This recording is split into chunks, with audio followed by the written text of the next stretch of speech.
Hi, నేను మీ doctor Y Satish Reddy, coloproctology surgeon. ఈరోజు మనం ఫిస్టులా ఇన్ యానో గురించి తెలుసుకుందాం.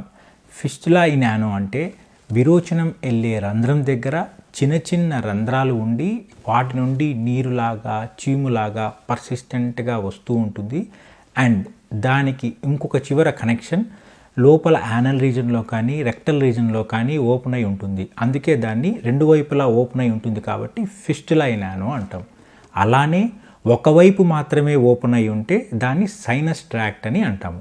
సాధారణంగా ఈ ఫిస్టులా పేషెంట్స్కి అక్యూట్గా అంటే అప్పటికప్పుడు ఏదో వచ్చే ఇబ్బందిలాగా నొప్పో మంటనో అలా అయితే ఉండవండి. కొంతమంది మాత్రం పెరియానల్ యాప్సిస్ అంటాం, చీముగడ్డ అంటాం, దాంతో పాటు ప్రజెంట్ అవుతారు. ఫిస్టులా విత్ యాప్సిస్ అని అంటాము. అయితే యాప్సిస్ ఉన్నవాళ్ళు రికరెంట్గా వచ్చే వాళ్ళకి సరిగా ట్రీట్మెంట్ తీసుకుని వాళ్ళకి ఆ ఇన్ఫెక్షను అలానే లోపలికి కండరాల ద్వారా బయట ఫ్యాటీ టిష్యూ ద్వారా చర్మం వరకు కనెక్షన్ వచ్చి ఫిస్టులా ఫామ్ అయ్యే అవకాశం ఉంటుంది.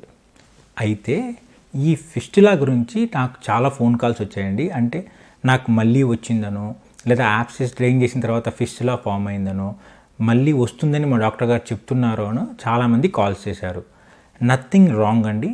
ఎవరము ఈ సర్జరీ చేసినా మళ్ళీ రాదు అని 100% ప్రపంచవ్యాప్తంగా ఎవరము చెప్పలేము.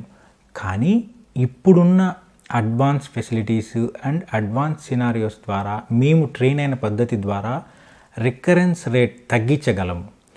ఎలా అంటే వాడే సర్జికల్ ప్రొసీజర్. ఎప్పుడైనా సరే ఫిస్టులా అని ఉంది అని తెలిసిన తర్వాత any surgeon will try to go for imaging. ఎందుకు స్కాన్ చేస్తారు? చాలామంది సార్ అనవసరంగా స్కాన్ చేయిస్తున్నారు, ఇంతకుముందు డాక్టర్ మళ్ళీ స్కాన్ చేయించారు, మళ్ళీ ఇప్పుడు వీలు చేయమంటారు. Imaging is very very important. అంటే కండరాల ద్వారా అంటే విరోచనం వెళ్ళే కండరాల మధ్యలో నుంచి లోపలికి వెళ్తుందా అండ్ కండరాల పైనుంచి వెళ్తుందా, ఎంత శాతం ఆఫ్ కండరం ఇన్వాల్వ్ అయ్యింది, ఒకటే కాకుండా ఇంకా చిన్న చిన్నవి బయటికి ఓపెనింగ్ అవ్వకుండా ఏమన్నా ఉన్నాయా అని ఆపరేషన్ చేసే ముందే తెలుసుకుంటే దానికి ఎగ్జాక్ట్ కేర్ ఇవ్వగలం. బ్లైండ్గా సర్జరీ చేసేసి తీసేసాము అని అంటే మాత్రం నమ్మొద్దండి. Definitely imaging is very important.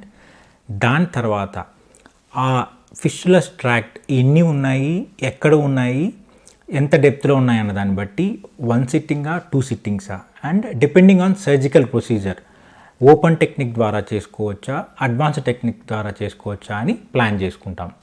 Then advance techniques అంటే ఏంటి అంటే లేజర్ అప్రోచ్ కానీ వాఫ్ట్ అంటాం, వీడియో అసిస్టెడ్ ఫిస్టులా సర్జరీస్ కూడా చేస్తాం.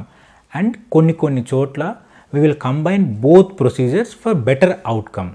So recent and advanced facilities ద్వారా we can reduce the recurrence rate and better outcome.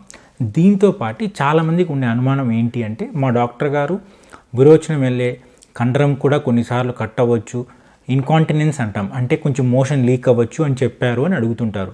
There might be a chance, but అలాంటి అవసరం వచ్చినప్పుడు సెటాన్ ప్లేస్మెంట్స్ అని అంటాము. So laser, video assisted fistula surgery plus seton and open technique. So ఇక్కడ మాత్రం we cannot compromise. Depending on the ఫిస్టులాని బట్టి we can combine any type of procedure to get a better outcome.